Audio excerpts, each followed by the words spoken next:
Eight news channel. నా పేరు మహేష్. ఈరోజు బులెటిన్లో హెడ్లైన్స్ చూద్దాం. గిరిజనులకు ఎటువంటి అన్యాయం జరిగినా క్షమించేది లేదు. గిరిజనేతరులు మన్యంలో అక్రమ కట్టడాలకు వ్యతిరేకంగా మండలంలో ఈరోజు అఖిలపక్ష పార్టీలు మరియు గిరిజన సంఘాల నేతలతో సమావేశం నిర్వహించారు. ఈ సందర్భంగా ఎంపీపీ కూడా రాజుబాబు మాట్లాడుతూ గిరిజనేతరులు 1/70 యాక్టు ప్రకారం మన్యంలో ఎటువంటి నిర్మాణాలు చేపట్టకూడదనే చట్టం ఉన్నప్పటికీ అక్రమ నిర్మాణాలు చేపడుతున్నారని, వీరు గిరిజన హక్కులను భంగం కలిగిస్తే ఊరుకునేది లేదన్నారు.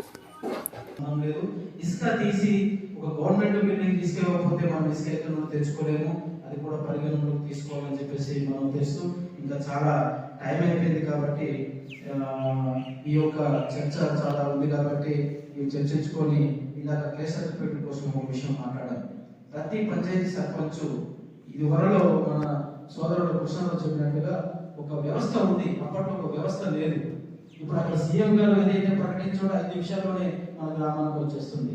ఆ వ్యవస్థ ఉన్నప్పుడు ఒక క్యాష్ సర్టిఫికేట్ తప్పు జరుగుతుందంటే పూర్తిగా నేనైతే అక్కడ పంచాయతీ సెక్రటరీ సర్పంచ్ కనుసంధానంలోనే జరగాలి, లేదనుకుంటే సర్పంచ్కు తెలియకుండా ఆ పంచాయతీ సెక్రటరీ ఇది తెలియకుండా అక్కడ కంప్యూటర్లో అప్లోడ్ చేయడం వల్ల రావాలని చెప్పి అలాగే జరుగుతుందేమని అయితే భావించుకుంటున్నాను. మీరు సర్పంచులు కూడా ప్రతి ఒక్కటి మీ నోటీసులో లేకుండా సెక్రటరీ కాదు, డిజిటల్ అసిస్టెంట్ కాదు, ఎవరు కూడా మీ నోటీసులో లేకుండా ఏ పని చేయడానికి కూడా వీల్లేదని చెప్పేసి మీ సర్పంచులు వాళ్ళకి ఆదేశాలు ఇవ్వాలని చెప్పేసి కోరుకుంటూ ఈ చక్కటి అవకాశాన్ని మనమందరం కూడా చక్కగా సద్వినియోగం చేసుకుంటూ ఈ మీటింగ్ విధంగా సోదరుడు చెప్పినట్టుగా ఈ ఒక్క రోజుతోనే మాట్లాడేసి ఇంకా వెళ్ళిపోవడం కాదు.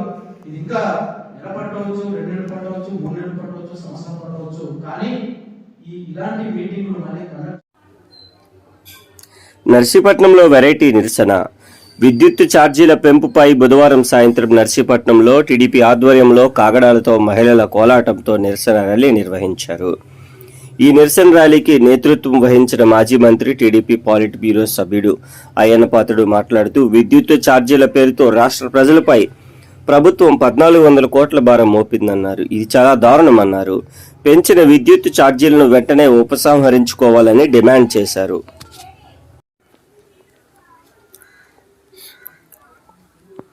వీస్టార్ హాస్పిటల్స్ ద్వారా ఆధునిక వైద్య సేవలు హాస్పిటల్స్ ను ప్రారంభించిన వైద్య ఆరోగ్య శాఖ మంత్రి ఆలనాని రాజమహేంద్రవరంలో వీస్టార్ మల్టీ స్పెషాలిటీ హాస్పిటల్స్ ప్రారంభోత్సవ కార్యక్రమంలో టీడీపీ చైర్మన్ వైవి సుబ్బారెడ్డి పలువురు ప్రముఖులు పాల్గొని శుభాకాంక్షలు వెల్లడి. చారిత్రక రాజమహేంద్రవరం నగరంలో వీస్టార్ మల్టీ స్పెషాలిటీ హాస్పిటల్ ద్వారా ఆధునిక వైద్య సేవలు అందుబాటులోకి రానున్నాయని Tirumala Tirupati Devasthanam chairman, YSR Congress party regional coordinator YV Subba Reddy అన్నారు.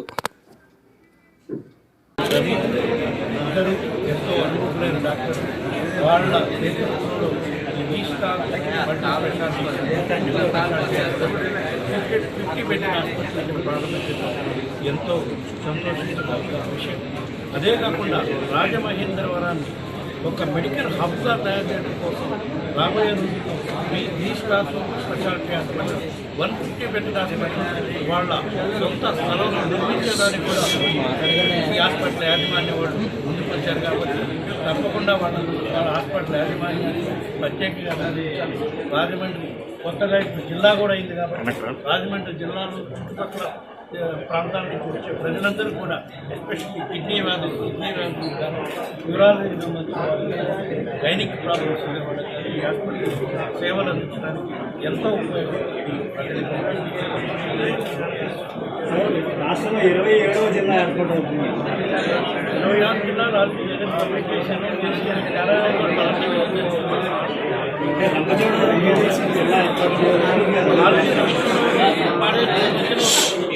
3 రోజులు అక్కడ 3 రోజులు అక్కడ క్యాంప్ కార్యాలయంలో ప్రస్తుతం ఏర్పాటు చేశారు. రాబోయే కాలంలో అవసరమైతే కొత్తగా రెవెన్యూ డివిజన్ చేసే అవకాశం తప్పకుండా చేసేదానికి అవకాశం ఉంది. శాసనసభ రిక్వెస్ట్ చేస్తున్నారు. దాన్ని కూడా మంత్రి వరకు సమస్యలు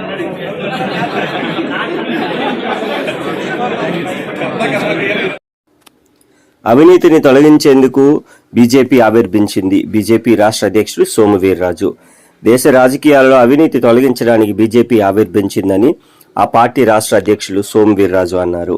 బీజేపీ ఆవిర్భావ దినోత్సవ వేడుకలు విశాఖ బీజేపీ కార్యాలయంలో ఘనంగా ప్రారంభమయ్యాయి. కాంగ్రెస్కు వ్యతిరేకంగా తెలుగుదేశం ఏర్పడిందని, కాంగ్రెస్ నుంచి వచ్చిన విత్తనాల పేర్లతో ప్రభావం చూపాలని చూస్తున్నారన్నారు. వీరందరికీ ప్రత్యామ్నాయ రాజకీయ పార్టీ బీజేపీ మాత్రమేనని వెల్లడించారు. రాష్ట్ర వ్యాప్తంగా 20వ తేదీ వరకు ఆవిర్భావ దినోత్సవం సందర్భంగా అనేక సామాజిక కార్యక్రమాలు నిర్వహిస్తున్నామని చెప్పారు. రాష్ట్ర వ్యాప్తంగా కేంద్ర ప్రభుత్వం అందిస్తున్న సంక్షేమ కార్యక్రమాలు అమలు జరుగుతుందన్నారు. స్టీల్ ప్లాంట్ విషయంలో ఏపీ జీబీజీ ఖచ్చితం నిర్ణయం తీసుకుంటుందని ఈ సందర్భంగా సోము వీర్రాజు తెలియజేశారు. దీన్ని తొలగించడానికి ఏర్పడినటువంటి పార్టీ భారతీయ జనతా పార్టీ. అది ఈవేళ వారు ప్రధానమంత్రి అయినప్పటి నుంచి మోడీ గారు రెండో సందర్భంలో ప్రధానమంత్రి అయిన వరకు ఈ ప్రభుత్వం అవినీతికి ఆమడ దూరంలో. ప్రభుత్వాలంటే, రాజకీయాలంటే అవినీతి. ఆనాడు మాట్లాడినటువంటి మాటని ఈ వేట కూడా కొనసాగిస్తున్న పార్టీ భారతదేశంలో భారతీయ జనతా పార్టీ. చారిత్రాత్మకమైనటువంటి అవసరం Bharatiya Janata party. Family politics. ఒక కాంగ్రెస్ పార్టీ మూలంగా దేశంలో కుటుంబ రాజకీయ వ్యవస్థ చాలా పెద్ద ఎత్తున విస్తరించింది. జయప్రకాష్ నారాయణ గారు ఆలోచన విధానంతో ప్రభావితమైనటువంటి లల్లూ ప్రసాద్ యాదవ్, ములాయం సింగ్ యాదవ్, అక్కడ కూడా ఫ్యామిలీ పాలిటిక్స్ వచ్చినాయి, కుటుంబ రాజకీయాలు వచ్చినాయి. చాలా సిద్ధాంతపరమైనటువంటి వ్యక్తులు వారిద్దరు కూడా. జైల్లో ఉన్నారు ఎమర్జెన్సీకి వ్యతిరేకంగా. అదేవిధంగా సిద్ధాంతపరమైనటువంటి డిఎంకే కొన్ని వర్గాలకు వ్యతిరేకంగా ఏర్పడినటువంటి పార్టీ ఈవేళ చనిపోయిన పెద్ద ఆయన వారబ్బాయి అద్భుతంగా ఏర్పాటు చేశారు. కాంగ్రెస్కి పూర్తిగా వ్యతిరేక వాతావరణంతో ఎన్టీ రామారావు గారు పార్టీ పెట్టారు. నేను అంతకంటే ఎక్కువ ప్రస్తావించాను. రాజశేఖర రెడ్డి గారు ఎవరో కాంగ్రెస్ విత్తనం. ప్రాంతీయ పార్టీ అది, కాంగ్రెస్ విత్తనం. కొన్ని విత్తనాలు ఇప్పటికి కూడా రాజకీయాల్లో ప్రభావితం చేయాలని ప్రయత్నం చేస్తారు. కాంగ్రెస్ నుంచి వచ్చినటువంటి విత్తనాలు అవి. నేను వ్యక్తుల పేర్లు ప్రస్తావించాను. కాంగ్రెస్ లక్షణాలనే వాళ్ళు పుచ్చుకుంటారు, కానీ పేర్లు మారుస్తూ ఉంటారు. దీనికి ఒక ఆల్టర్నేటివ్ పార్టీ, ఆల్టర్నేటివ్ వ్యవస్థ ఒక్క భారతీయ. విశాఖపట్నం క్రిస్టియన్ మైనారిటీ రాష్ట్ర చైర్మన్ జాన్ వెస్లీ పుట్టినరోజు సందర్భంగా 39వ వార్డులో స్వామి వివేకానంద ఆశ్రమంలో cake cutting. YCP Kolli Simhachalam Kanaka Mahalakshmi chairman ఆధ్వర్యంలో పుట్టినరోజు వేడుకలు ఘనంగా చేశారు.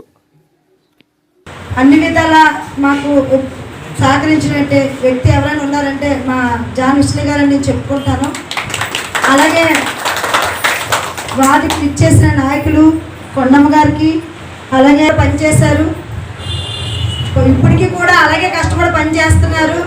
మనం ఓడామని ఎవరు అనుకోకుండా అందరూ కూడా అదే స్ఫూర్తి ఇప్పటికీ కూడా వర్క్ చేసుకుంటూ ప్రజల్లో మమేకమే జగనన్న ఇచ్చిన పథకాలు ఇంటింటికి తీసుకువెళ్తున్న వాలంటీర్లు అయితేనేమిటి, ఆర్పీలు అయితేనేమిటి, ప్రతి ఒక్క కార్యకర్త కూడా నేనున్నాను అని చెప్పి జగనన్న ఏ మాట అయితే అన్నారో ఆ మాట ప్రకారం ఈ రోజులో ప్రజల్లోకి వెళ్తూ మాకు పెద్దలు విజయసాయిరెడ్డి గారు ఇచ్చిన సూచనల ప్రకారం మా జాన్ గారు, ఇంకా పెద్దలు ఎమ్మెల్యే గారు, ఇంకా మన బ్రాహ్మణ కార్పొరేషన్ సుధాకర్ గారు, ఎంపీ గారు అందరూ సూచనల ప్రకారం ఇక్కడ కార్యకర్తలు ఏంటి నాయకులు నియోజకవర్గంలో ఎటువంటి కార్యకర్తకి ఎక్కడ కష్టం వచ్చినా నేనున్నానంటూ ఆయన ముందుకు వెళ్తూ ఎలక్షన్లో ఓడిపోయిన తర్వాత నేను 2 రోజులుగా చాలా దిగులు పడిపోతే ఈ రోజు కూడా నేను మర్చిపోయిన వ్యక్తులు ఒకరు ఉన్నారు అంటే ఆయన ఒక్కరే.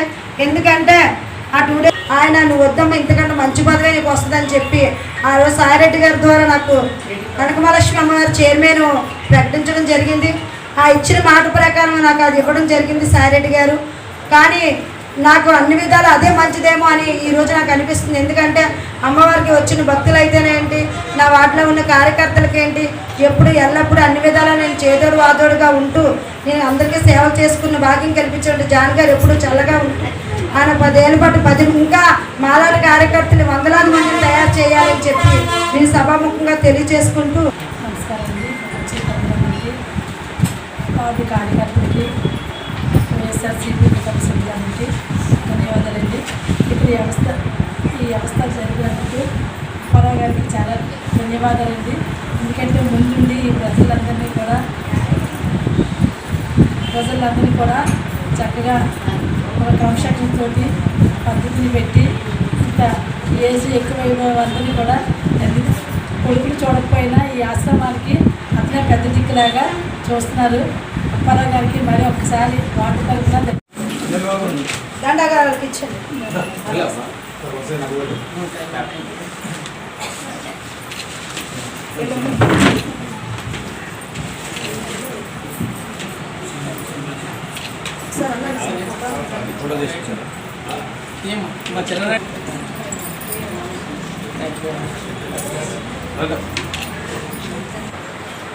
చైర్మన్ గారైన శ్రీమతి కొల్లి సింహాచలం గారికి ముందుగా నేను ధన్యవాదాలు తెలియజేస్తున్నాను.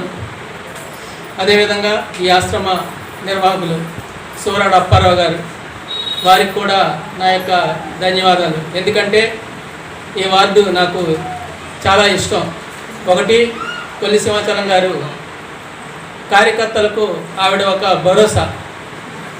ఆ రోజు 2014 సంవత్సరంలో జగన్మోహన్ రెడ్డి గారు అధికారానికి దూరం అయిపోయినా ఆయన ధైర్యంగా పార్టీకి కార్యకర్తలకు రక్షణగా నిలబడి మళ్ళా 2019లో ఏ విధంగా అధికారంలో తీసుకొచ్చారో మనందరం చూసాం. అలా కౌన్సిల్లో కూర్చోవడానికి జస్ట్ కొద్దిపాటిలో ఆవిడ దూరం అయిపోయినా నిరుత్సాహం చెందక పార్టీ క్యాడర్ అంతటినీ, పార్టీ శ్రేణులందరికీ ఒక భరోసా ఇచ్చి మీ అందరికీ నేనున్నాను, ముందుండి నేను నడిపిస్తానని చెప్పి వార్డుని నాయకత్వంలో ముందుండి నడిపిస్తూ వార్డులో ఉన్న నాయకులకు కార్యకర్తలందరికీ దిశానిర్దేశం చేస్తున్నందుకు ఆవిడ్ని నేను మనస్ఫూర్తిగా అభినందిస్తున్నాను.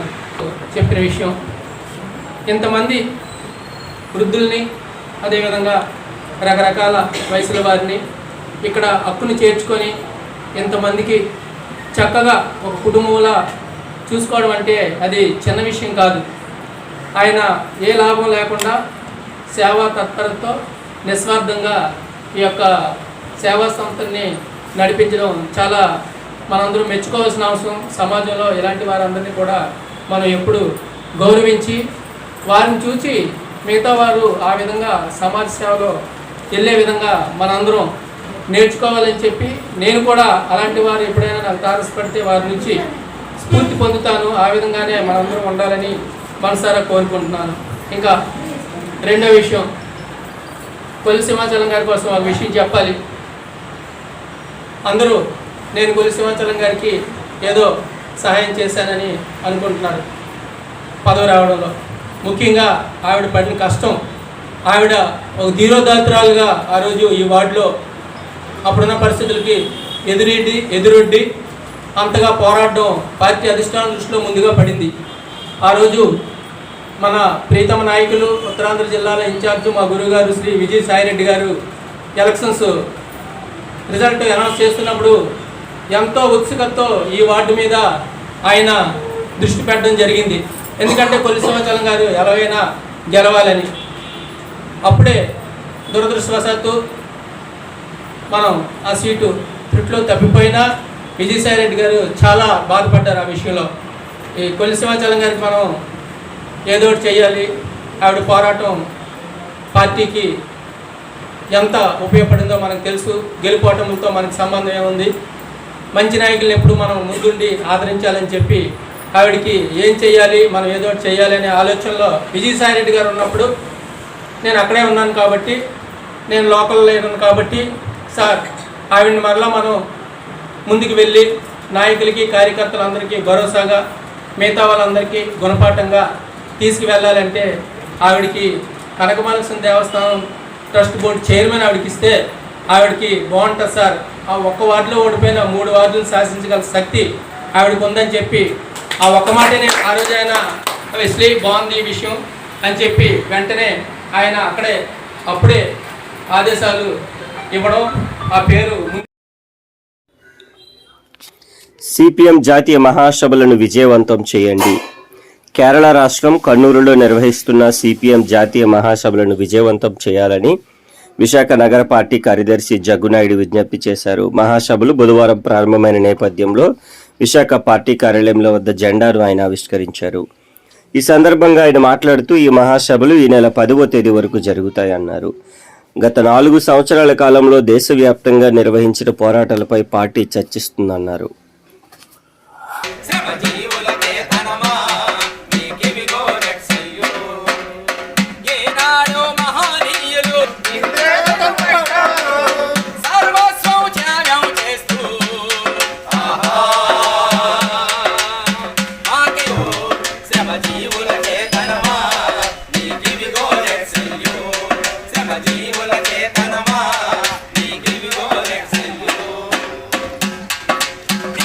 లో జరుగుతున్నాయి. సిపిఎం పార్టీ 1964లో ఏర్పడింది.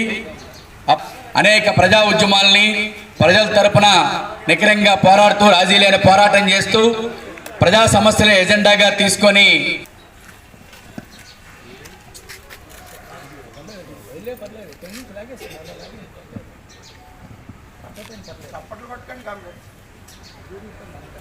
Salute order salute order salute order వర్ధిల్లాలి ఎర్ర జెండా వర్ధిల్లాలి ఎర్ర జెండా జిందాబాద్ సిపిఎం జిందాబాద్ CPM up socialism down bloody capitalism up socialism నశించాలి సామ్రాజ్యవాదం నశించాలి సామ్రాజ్యవాదం నశించాలి నశించాలి మతోన్మాదం నశించాలి మతోన్మాదం.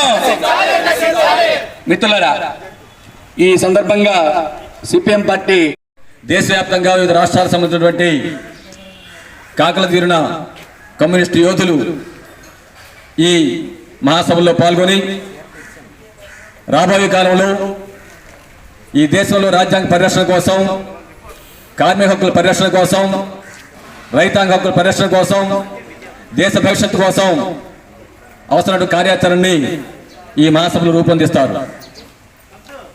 అనేక జాతులు, అనేక మతాలు, అనేక సాంప్రదాయాలు కలబోతుగా ఉన్నటువంటి ఈ లౌకిక భారతదేశాన్ని కేంద్రంలో ఉన్నటువంటి మోడీ ప్రభుత్వం కులాల వారిగా, మతాల వారిగా, భాషల వారిగా, ప్రాంతాల వారిగా చీల్చి దేశ సమైక్యతకి ముప్పును తీసుకొచ్చిన నేపథ్యంలో దేశ సమగ్రత కోసం, కష్టజీవుల ఐక్యత కోసం, దేశ ఆర్థిక సార్వభౌత్వాన్ని కాపాడడం కోసం అవసరమైనటువంటి దిశానిర్దేశాన్ని ఈ మహాసభలో పార్టీ ఇవ్వబోతా ఉంది.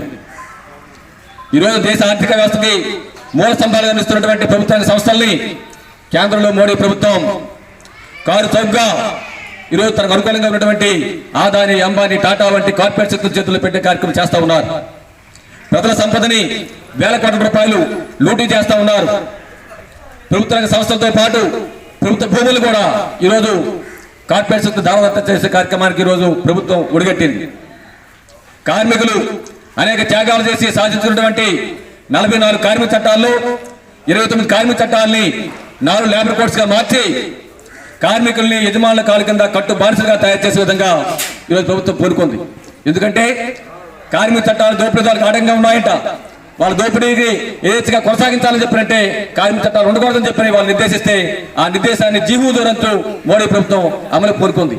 కాబట్టి కార్మిక చట్టాల రక్షణ కోసం రాబోయే కాలంలో అవసరం ఉద్యమాలు చేపట్టే దానికోసం ఈ మహాసభలు ఖచ్చితంగా నిర్ణయాలు తీసుకుంటారు. దేశానికి అన్నం పెట్టే రైతు ఈరోజు ఆత్మహత్య చేసుకుంటా ఉన్నాడు. పంటల పెట్టుబడి పెరిగింది, దానికి తగ్గట్టుగా పంట గిట్టుబాటు ధర లేదు. కేంద్రంలో మోడీ ప్రభుత్వం రైతాంగానికి, వ్యవసాయ రంగానికి, ప్రజలకి నష్టానికి ఉన్నటువంటి 3 నల్ల చట్టాలు తీసుకొస్తే ఆ చట్టాలకు వ్యతిరేకంగా రైతాంగం దాదాపు సంవత్సరం పాటు పోట్లాడి ఆ చట్టాలు రద్దు చేసుకున్నారు. ఆ సందర్భంగా మోడీ ప్రభుత్వం ఒక హామీ ఇచ్చింది, కనీస మద్దతు ధర చేస్తూ చట్టం చేస్తామని చెప్పని. ఆ హామీలు ఇప్పటి వరకు. అందుకని రాబోయే కాలంలో రైతాంగాన్ని, వ్యవసాయ రంగాన్ని కాపాడడం కోసం అవసరమైన కార్యాచరణని మన పార్టీ మహాసభలో తీసుకుపోతా ఉన్నారు. ప్రధాని వద్ద నోరు మెదపని ముఖ్యమంత్రి.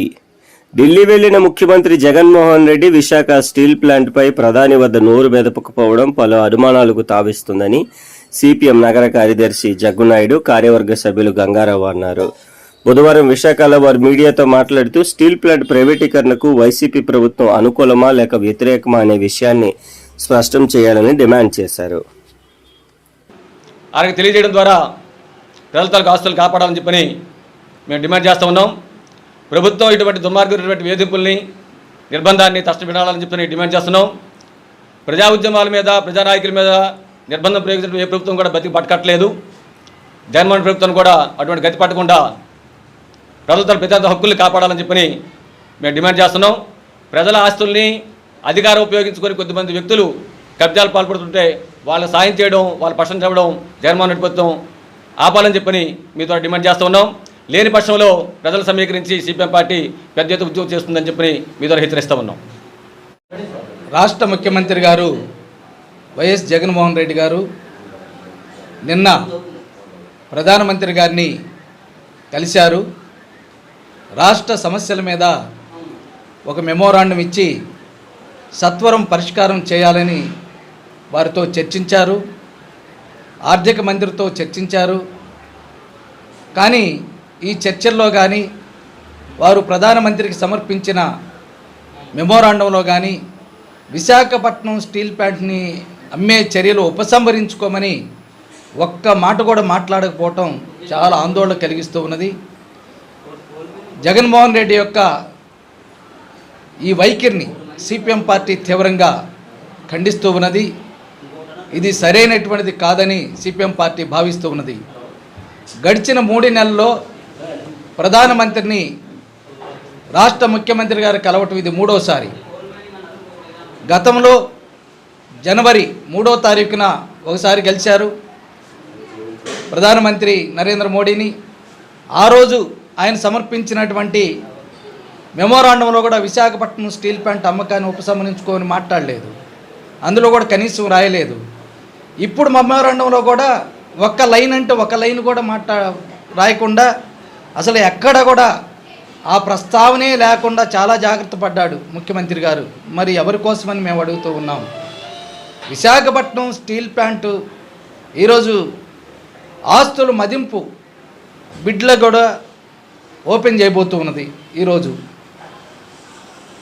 మరి ఇంత తీవ్రమైనటువంటి పరిస్థితుల్లో ఉన్నప్పుడు రాష్ట్ర ముఖ్యమంత్రి రాష్ట్ర సమస్యలను ప్రస్తావన చేసినప్పుడు విశాఖపట్నం స్టీల్ ప్లాంట్ని మాట్లాడకుండా ఏం మాట్లాడతారని నేను అడుగుతూ ఉన్నాను. ఇది కావాలనే ఉద్దేశపూర్వకంగానే జగన్మోహన్ రెడ్డి ప్రభుత్వం దీన్ని ప్రస్తావన చేయలేదనేటువంటిది మేము భావిస్తూ ఉన్నాము. ఎందుకంటే గతసారి కలిసినప్పుడు కూడా ఇదే వైఖరి తీసుకున్నారు.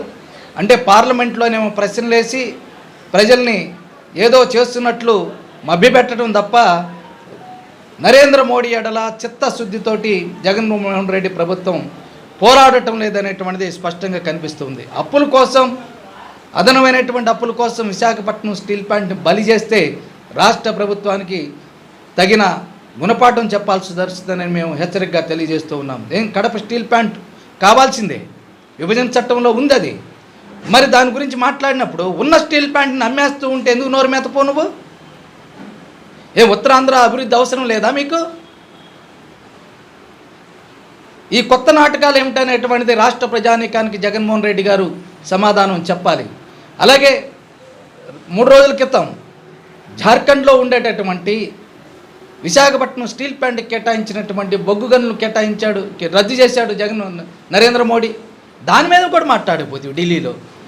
ఢిల్లీలో మాట్లాడలేదు, ఒక ప్రెస్ స్టేట్మెంట్ ఇచ్చి